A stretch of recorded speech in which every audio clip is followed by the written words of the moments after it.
안녕하세요. 꿈라디오 도윤에 오신 것을 환영합니다. 여러분은 산에 오르는 것을 좋아하시나요? 솔직히 말하면 저는 산에 가는 걸 별로 즐기지 않습니다. 어렸을 때부터 산에 오르는 것이 그렇게 재미있지 않았거든요. 그것도 습관이 되어야 하는데 저는 그 습관을 들이지 못했던 것 같습니다. 하지만 건강을 위해 가끔씩이라도 등산을 하는 것이 좋다고 하니 한번 마음을 먹고 나중에 시도해볼까 생각 중입니다. 오늘은 소설 속의 한 소재가 등산이어서 저희 등산 이야기로 시작해 보았습니다. 오늘 읽어드릴 작품은 김성근 작가의 겨울꽃입니다. 김성근 작가는 1993년 문화일보 단편소설 그물에 걸린 포충망으로 등단했습니다. 2000년 한국문화예술위원회의 지원을 받아 단편 소설집 민달팽이를 발간했고 2002년에는 장편소설 티눈, 2006년에는 단편소설집 자리찾기, 2010년에는 이매의 꿈을 발표했습니다. 그리고 2002년 제28회 한국소설문학상을 수상했으며 현재는 안양 화요문학의 동인으로 활동하고 있습니다. 오늘 제가 읽어드릴 작품은 생물학적 나이와 상관없이 사랑의 열정에 휩싸인 사람들의 모습을 아름답게 그려낸 작품입니다. 이제 작품 읽기를 시작하겠습니다. 저와 함께 끝까지 감상해 주시면 감사하겠습니다. 겨울꽃, 김성근. 밤새 내린 눈이 얼어붙어 길이 빙판이 되었다. 발끝에 힘을 주어 걸으며 그녀는 산행을 그만둘까 망설였다. 어제 김노인의 발목이 부러졌다. 요즘 들어 함께 다니던 사람들이 이래저래 다치기 일쑤였다. 그래서 아무도 나오지 않는 걸까? 그녀는 그래도 가봐야겠다고 마음먹으며 지팡이를 짚었다. 비탈길을 올라갔다. 연립주택 뒤로 돌아서면 바로 산길이었다. 산길로 꺾어들다 말고 그녀는 눈길을 끄는 무언가를 보고 고개를 돌렸다. 노란색은 나무에 매달린 작은 전등불처럼 빛났다. 바람벽에 말라붙어 엉겨붙은 덤불 속에 개나리꽃이 활짝 피었다. 춥다가 며칠 따뜻하니 봄인 줄 알고 착각한 모양이다. 주책 맞은 꽃 좀 보게. 이 한겨울에 피어서 어쩌겠다는 건가. 금방 얼어 죽고 말 텐데. 문득 그녀는 자신의 처지를 돌아보았다. 최 장군과의 연문설이 이제는 잦아들었을까. 그래도 그때가 좋았던 것 같다. 짧은 시간이었지만 독한 감기에 걸린 듯 사랑을 해보았다는 사실만으로도 남은 날들을 살아갈 가치가 있다고 생각했다. 그녀는 찌릿한 콧등을 문질렀다. 올겨울 들어 수은주가 가장 많이 내려갔다며 방송에서 떠들어댔다. 매운 바람이 벌침처럼 얼굴을 쏘아대다. 그녀는 마스크를 하고 털모자를 깊게 눌렀었다. 열매도 맺지 못하는 개나리, 매운 바람에 하루살이처럼 너희 일생도 끝나는구나. 그녀는 지팡이 손잡이를 어루만지며 개나리를 다시 한번 돌아보았다. 산에 올 때마다 카메라 셔터를 눌러대며 너털웃음을 터뜨리던 그의 호탕한 웃음소리에 저 소나무 위에 눈송이들이 와르르 무너져 내렸을 텐데 그녀는 허리를 펴고 마스크를 턱 아래로 끌어내렸다. 마스크는 입김으로 축축하게 젖어 있었다. 날씨가 정말 추웠다. 며칠 동안 따뜻하다가 갑자기 추워지니 더 춥게 느껴지는 것 같다. 노인정 사람들이 모여 최 장군이 너무 허풍쟁이라며 입을 비죽일 때 그녀는 그들이 질투하는 거라고 생각했다. 온몸을 들썩이며 웃는 최 장군의 모습에 그녀는 가슴이 두근거렸다.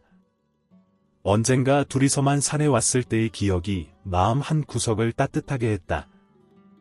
이봐, 나무에 기대 서서 이쪽을 내려다봐. 저 위에 구불구불한 길이 얼마나 멋있게 찍히겠나. 전 저 아랫길을 배경으로 찍고 싶어요. 그게 더 아찔하게 멋있지 않소? 그는 고개를 절레절레 흔들며 말했다. 할망구가 아찔한 거 꽤 좋아하네. 길만 멋있으면 뭐해? 사람이 짧게 나오는데. 셔터를 누르고 나서 그는 어깨를 으쓱이며 다가왔다. 주위를 살피는가 싶더니 갑자기 그녀의 볼에 입술을 대었다. 그녀는 놀라서 눈을 크게 뜨고는 주위를 둘러보았다. 다행히 아무도 없었지만 그녀는 가슴에서 뛰는 소리가 귀에 들리는 듯했다. 당신 덕에 이제는 지팡이가 필요 없어. 당신이 내 지팡이 아닌감. 이제 나는 당신을 의지하며 살 거야. 그는 지팡이를 그녀에게 건넸다. 지팡이를 받아든 그녀는 손잡이를 만지작거렸다. 어깨 위로 그의 팔이 둘러졌을 때 그녀는 행복했다. 처음 느껴보는 사랑, 최 장군을 일찍이 만났더라면 좋았을 텐데, 그녀는 한숨을 내쉬고는 걷기 시작했다. 밤새 얼마나 많이 내렸는지 길이 다 묻혀버렸다. 나무도 바위도 온통 하얗게 뒤덮여 있었다. 그녀는 최 장군의 팔이 어깨에 걸쳐져 있는 것처럼 푸근한 표정으로 아래를 내려다보았다. 흰뱀처럼 구불구불하게 이어진 통나무 계단이 눈 아래에 펼쳐졌다. 67이라는 세월이 저 아래로 줄을 서고 있는 듯했다. 어린 시절 대돌 아래 옹기종기 모여 앉아 공기놀이를 하던 친구들의 모습이 눈에 아른거렸다. 수줍고 두려웠던 첫날 밤, 6.25 전쟁에 참전했던 남편의 전사통지서, 어린 아들을 업고 울며 내려왔던 피난길, 혼자가 되어 삭바느질하며 보냈던 숱한 시간들, 그리고 그 꼭지점에 최 장군이 있었다. 그와 나누었던 대화들, 말을 할 때의 표정과 몸짓 하나하나까지 다 기억해낼 수 있다. 그는 흰 눈 속에 묻혀 있을 것이다. 그는 장군답게 국립묘지에 묻혔다. 그녀에게 있어서 최 장군과 함께 한 1년은 남들이 아무렇지 않게 보낸 결혼 몇십 년보다 더 값진 것이었다. 행복이 영원하리라 욕심을 부리지 않았지만 이렇게 짧은 순간이 될 줄은 몰랐다. 그 순간순간들이 더 애틋하게 생각났다. 처음 최 장군에 관한 소문을 들었을 때 그녀는 괜히 얼굴이 화끈거렸다. 그때만 해도 그녀는 노인정 출입이 잦지 않았다. 가끔 들러 한켠에 앉아 노파들의 대화를 듣거나 화투를 치는 그들의 등 뒤로 화투패를 구경하는 정도였다. 어느 날부터인가 노파들은 모이면 노인들 방에 출입하는 최 장군에 대해 이야기하기 시작했다. 그의 일거수일투족에 모두 민감하게 반응했다. 저기 이동에 이사 온 영감이 예전에 별을 달았더군. 혼자 사는데 연금이 많아서 생활하고도 남는단다. 자식들이 자꾸 돈을 줘서 처치곤란이라더라. 전번에 노인정 식구들을 다 초대했었잖아. 어찌나 깔끔하고 아기자기하게 꾸며놓았던지 꼭 신혼부부 사는 집 같더라니까. 베란다에는 난 화분이 가득하고 파출부가 와서 청소며 빨래도 해준다더라. 게다가 며느리들이 번갈아가며 먹을 걸 냉장고에 쟁여놓고 간다더라. 마누라만 하나 얻었으면 좋겠다고 하던데 내가 서울댁처럼 좀 젊었으면 덤벼보겠지만 평양댁은 신바람이 나서 떠들다 말고 그녀를 바라보았다. 그녀는 손사래를 치며 웃었다. 노파들의 시선이 쏠리자 얼굴이 화끈거렸다. 그녀는 자신의 아파트에서 바로 바라다 보이는 이동의 최 장군 집을 생각했다. 38평 서울대기 아들과 살고 있는 집은 23평이다. 그런 큰 집에서 혼자 사는 최 장군은 어떻게 생겼을까? 노파들의 얼굴이 모두 볼그죽죽해졌다. 그들도 장군의 옆자리에 자신들을 앉히는 상상을 하는 걸까? 그녀는 그들이 장군에 대해 이야기할 때마다 귀가 솔깃해졌다. 그러면서도 그런 생각을 하는 자신에 대해 깜짝깜짝 놀라곤 했다. 그런 생각에 골몰해 있을 때 평양댁이 방바닥을 두드렸다. 모두의 시선이 평양댁의 얼굴로 향했다. 평양댁은 맞은편에 앉아있는 남자 노인들의 방을 가리켰다. 이보라우, 단풍이 끝물이라는데 우리도 관광을 한번 가야지. 저쪽과 함께 가지 않겠어? 노파들은 박수를 쳤다. 그리고는 회비를 걷기 시작했다. 온천을 하고 오나 어쩌나 하며 계획을 세우느라 바빴다. 관광 가기 며칠 전부터 장롱을 열고 이곳저곳 옷을 꺼내 입어보았다. 최 장군의 눈에 띄고 싶었다. 그런 생각을 하다가 그녀는 자신의 엉뚱함에 화들짝 놀랐다. 빨간 꽃무늬 원피스를 입고 그 위에 분홍색 스웨터를 걸쳐보았다. 거울에 비춰가며 이리저리 옷매무새를 살펴보았다. 며느리는 고개를 저었다.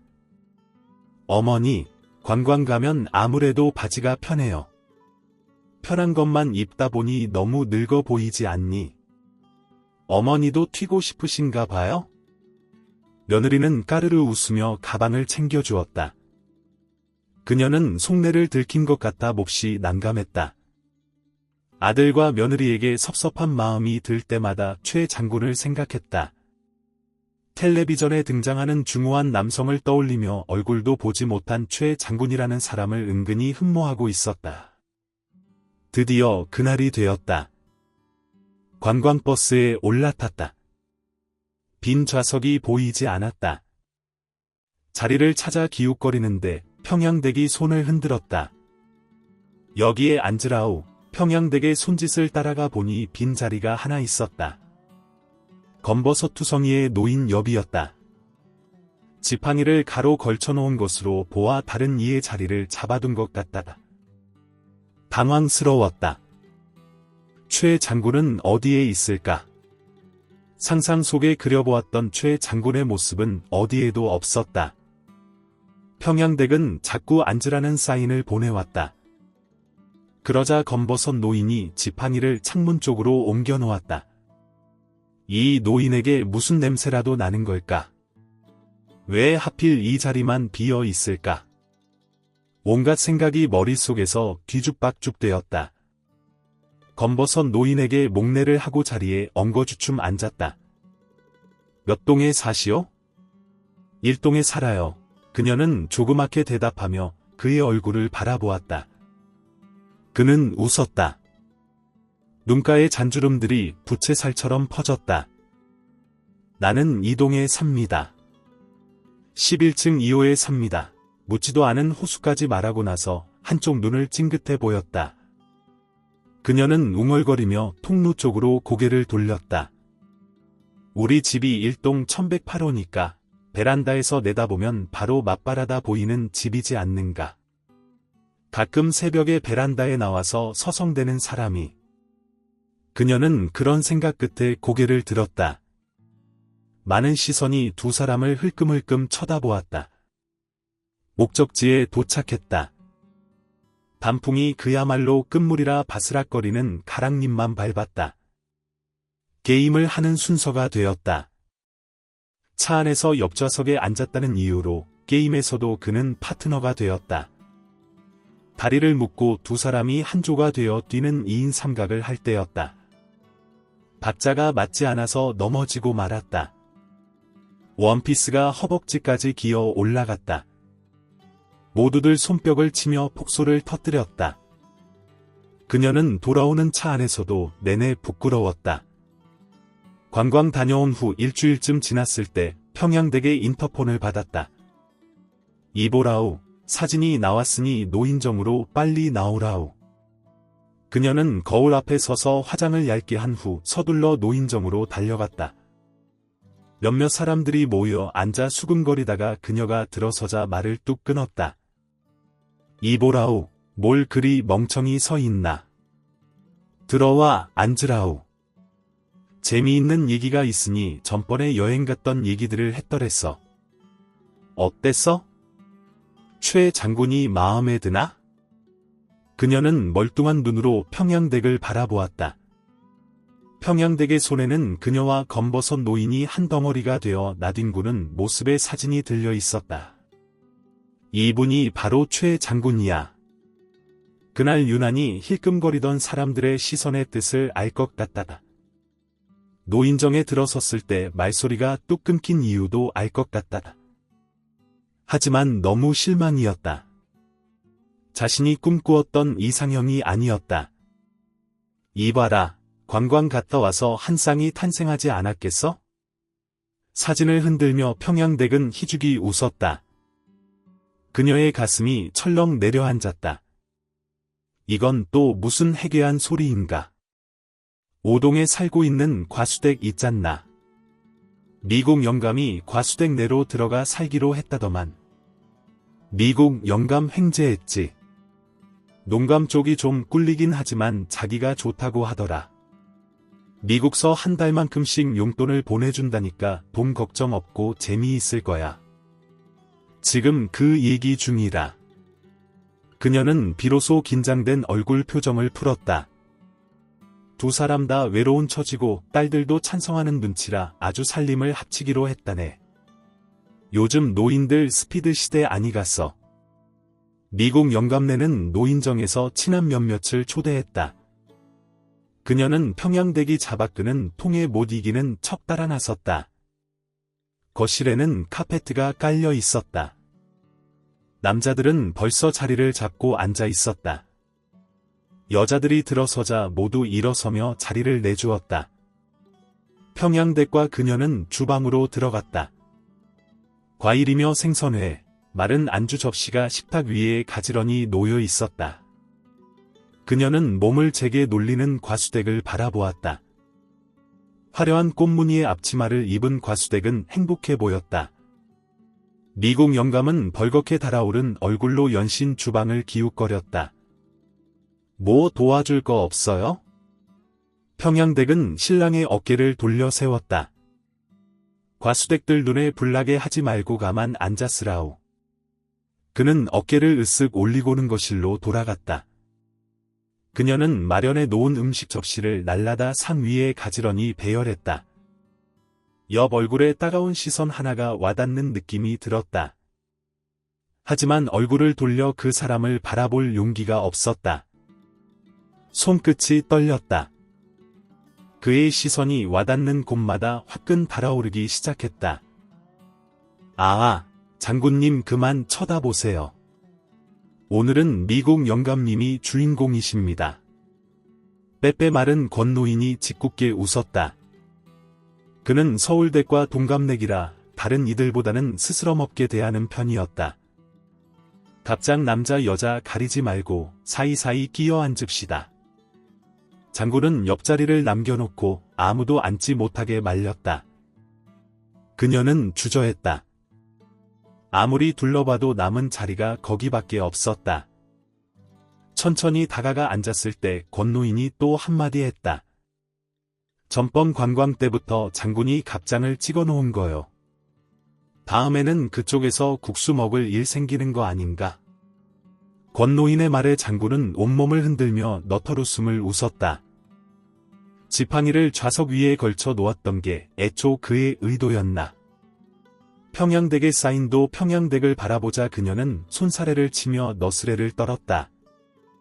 자, 여러 소리 그만하고 먹읍시다.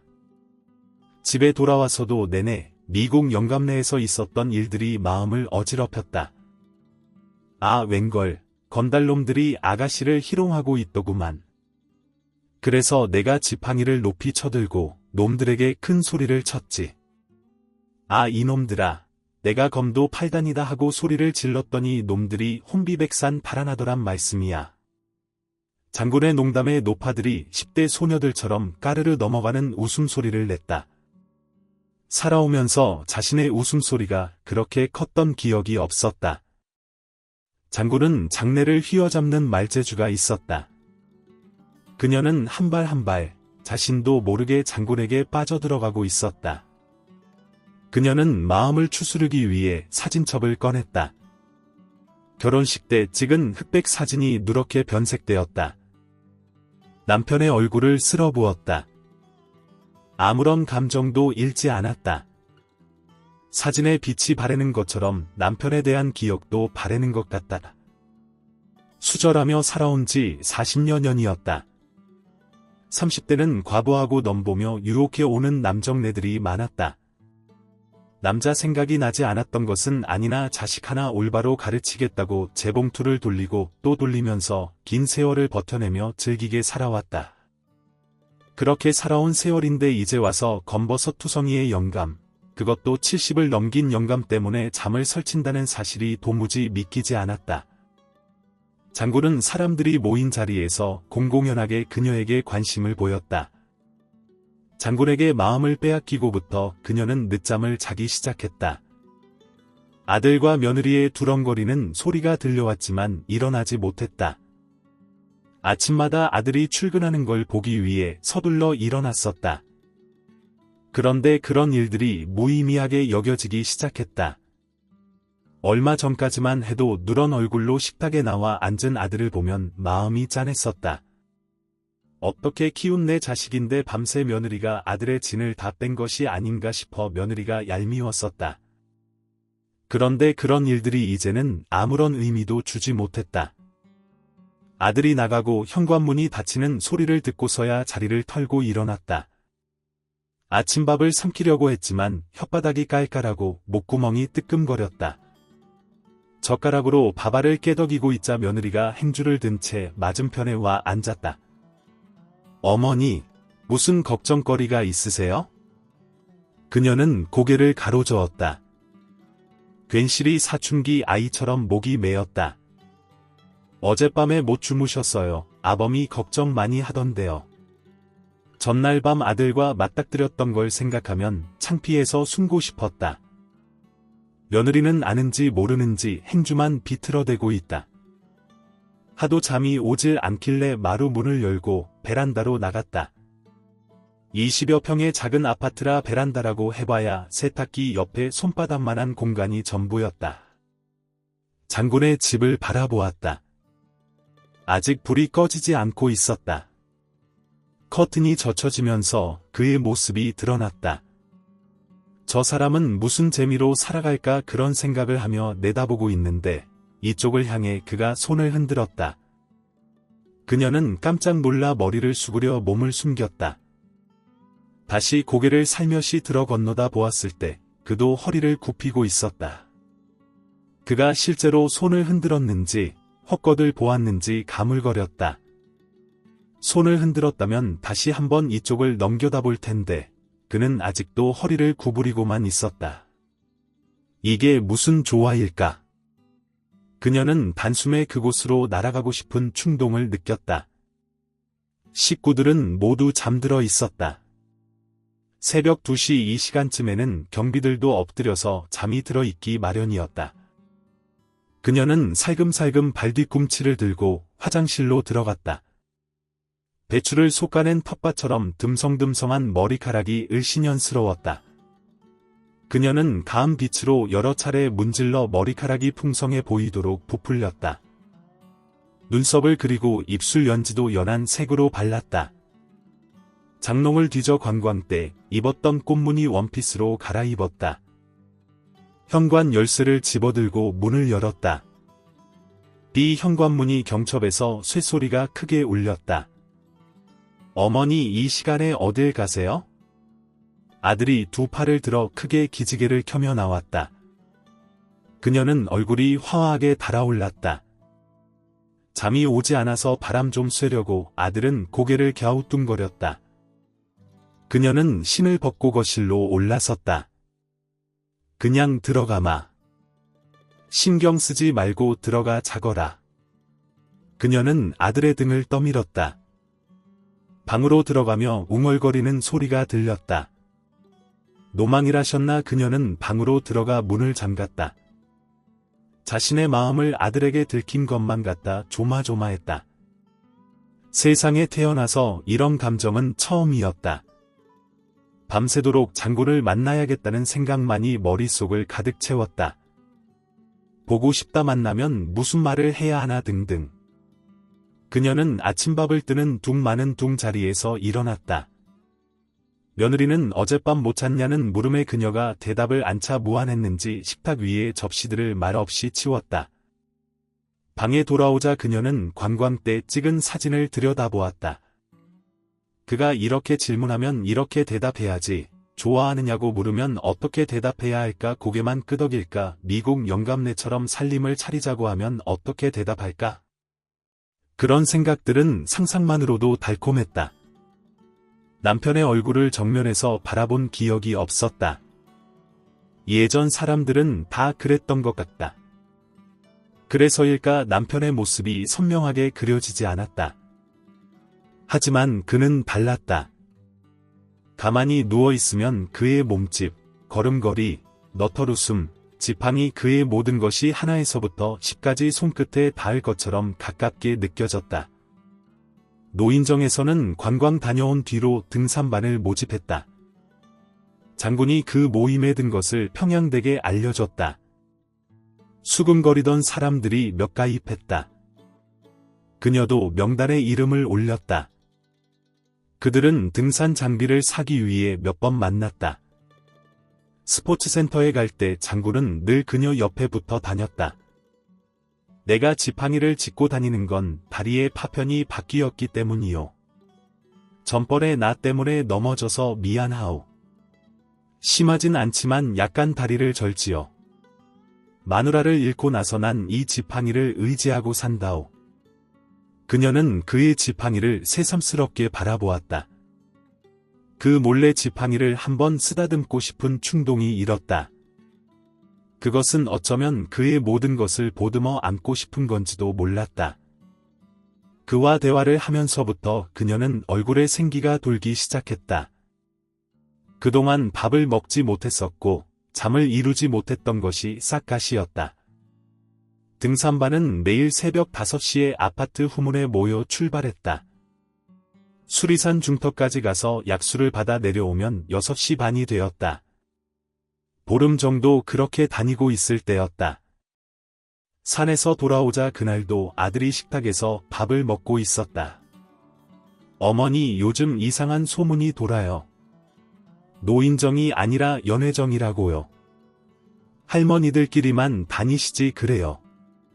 예전 같으면 별 흰소리를 다 한다고 자신있게 윽박질렀을 텐데 아무 소리도 못하고 아들의 눈을 피했다. 그는 산을 오르며 슬그머니 그녀의 손을 잡기도 했다. 처음에는 불이 나게 주위를 둘러보며 잡힌 손을 빼내곤 했었는데 험한 코스에서는 자연스레 손을 맡기게 되었다.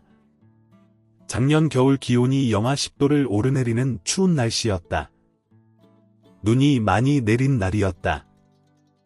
그녀는 그를 만난다는 생각에 옷을 주섬주섬 입었다. 오늘은 그만두세요. 붙잡는 며느리를 뿌리치고 나왔건만 후문에는 아무도 없었다.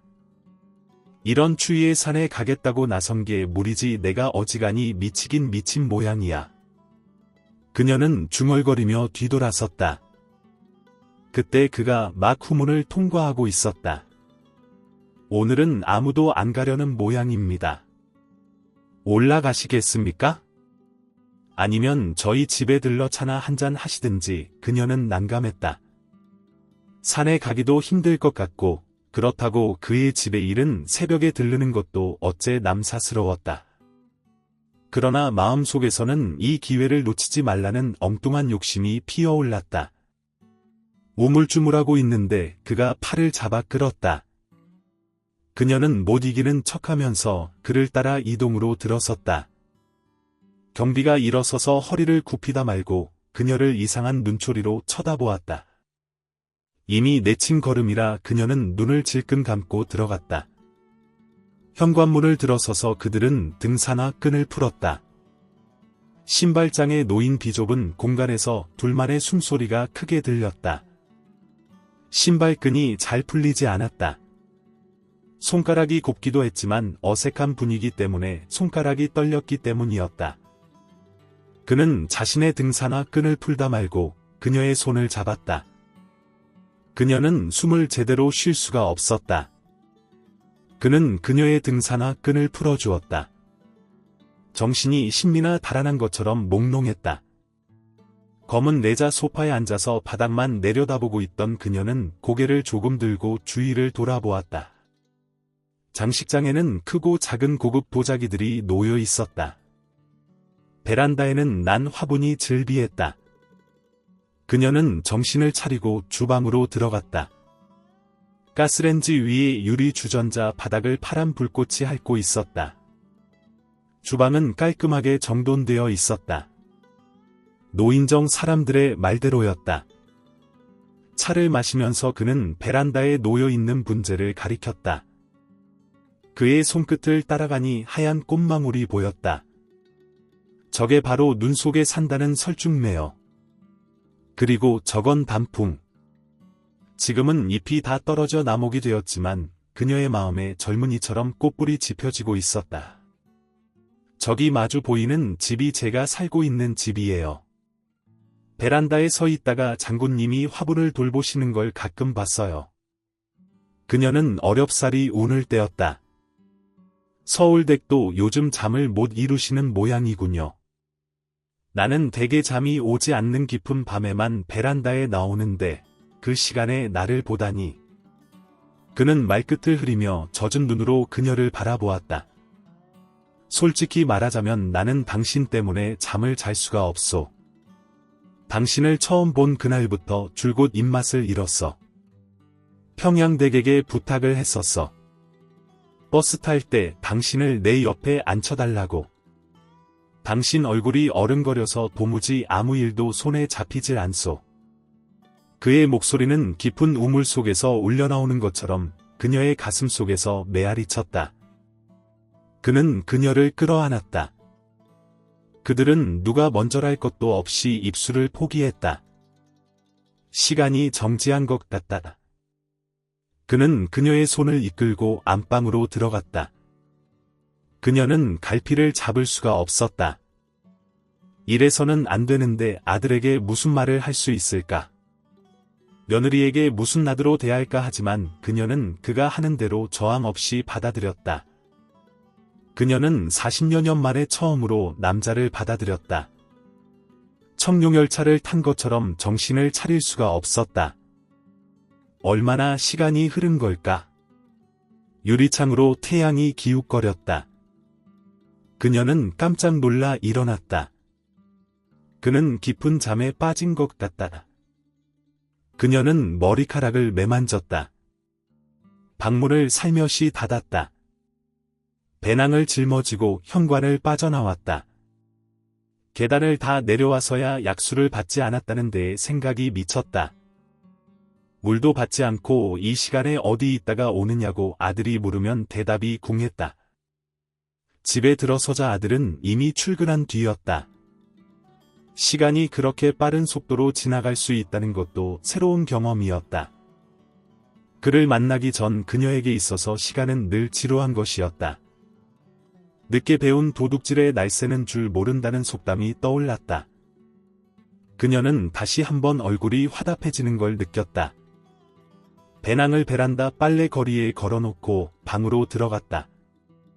노크 소리에 화들짝 놀랐다. 식사하세요, 어머니 듣다. 그녀는 문도 열지 않은 채 대답을 하고는 자리에 누웠다.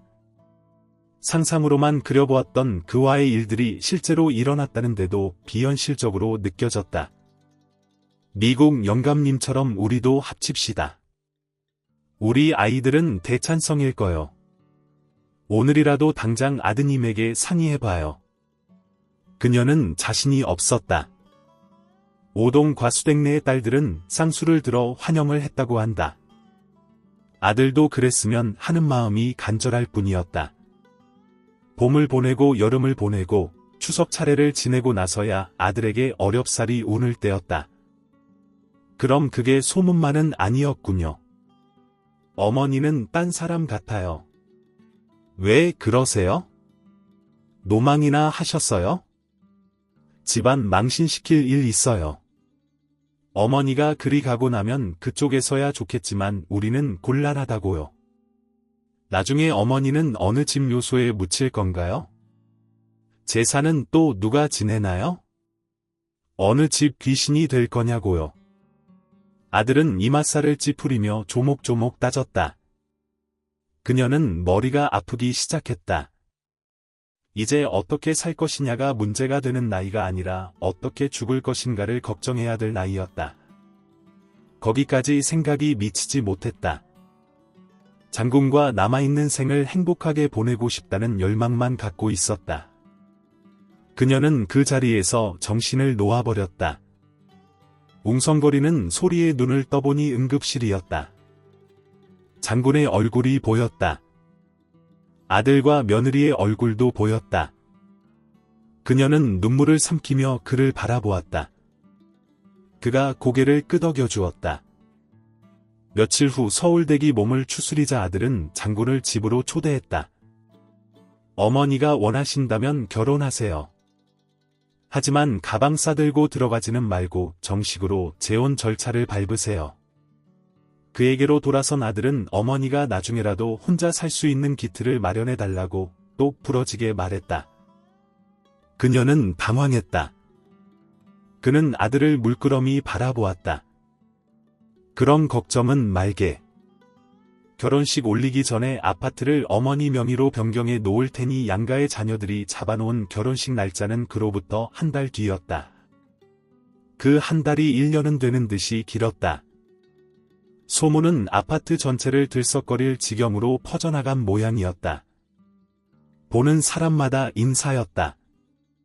노인정 식구들은 두 사람의 일거수일투족을 늘 살피는지 밤새 있었던 일이 그 다음 날에는 온 아파트 내에 다 퍼졌다.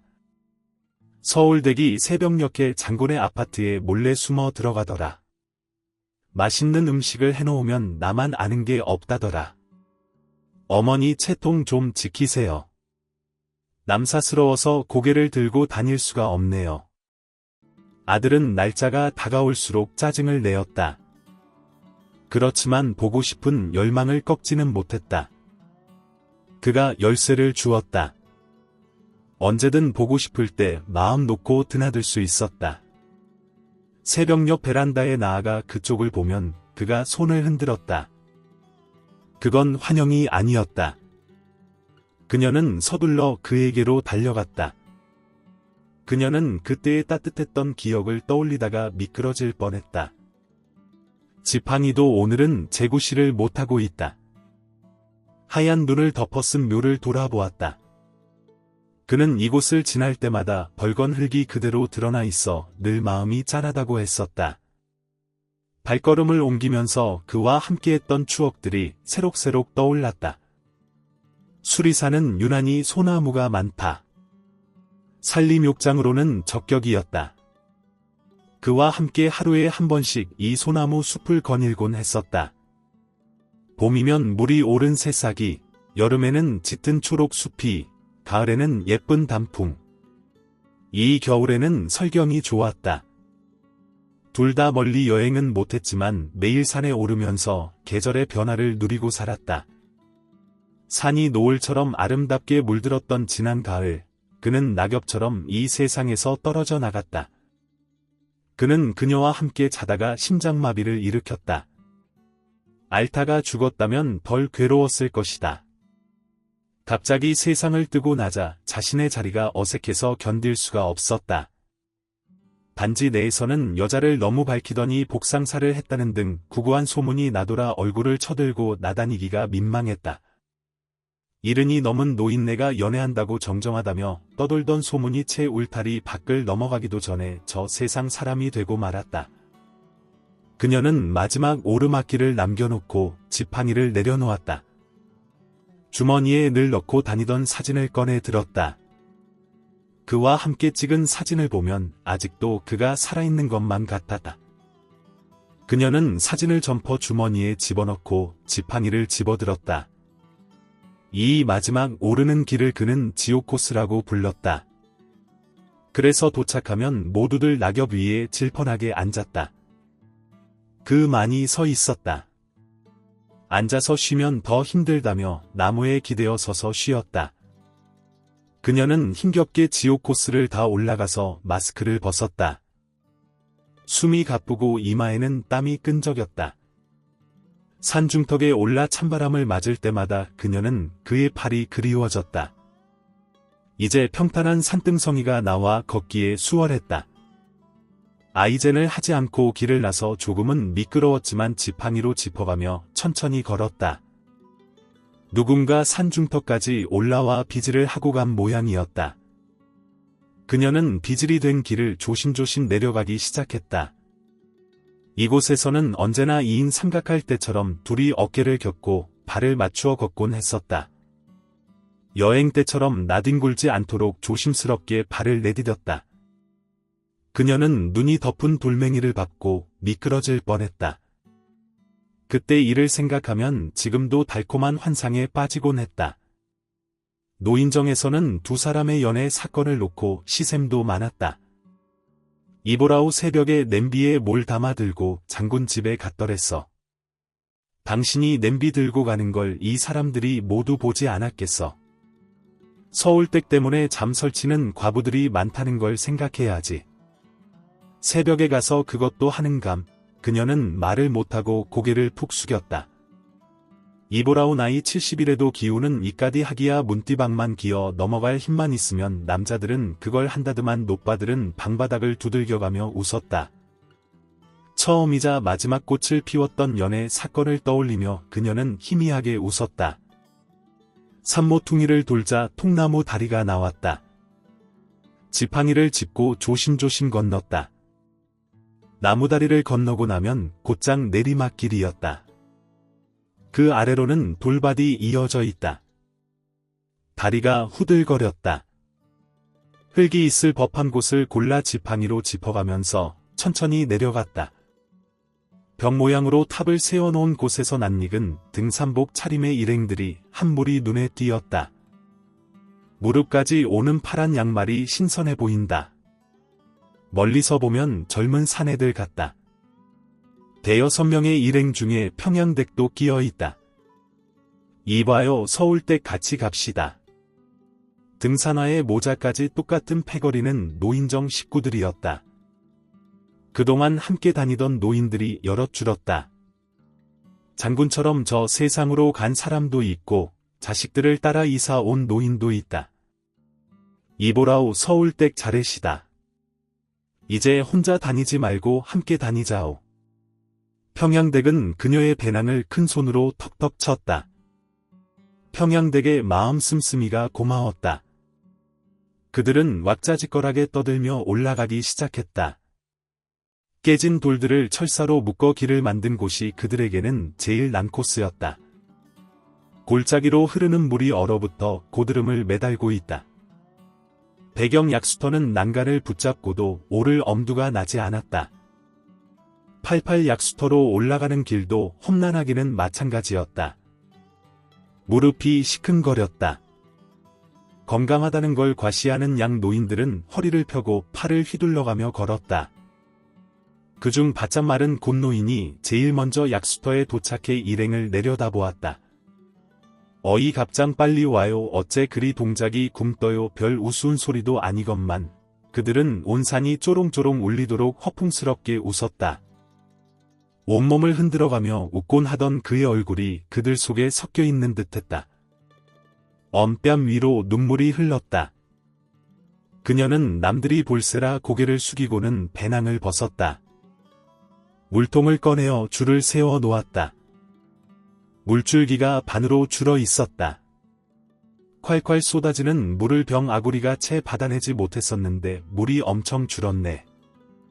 권노윤이 제자리 뛰기를 하며 말을 걸어왔다. 가을에 경주 여행 가서 달리기 시합에 참가했었지.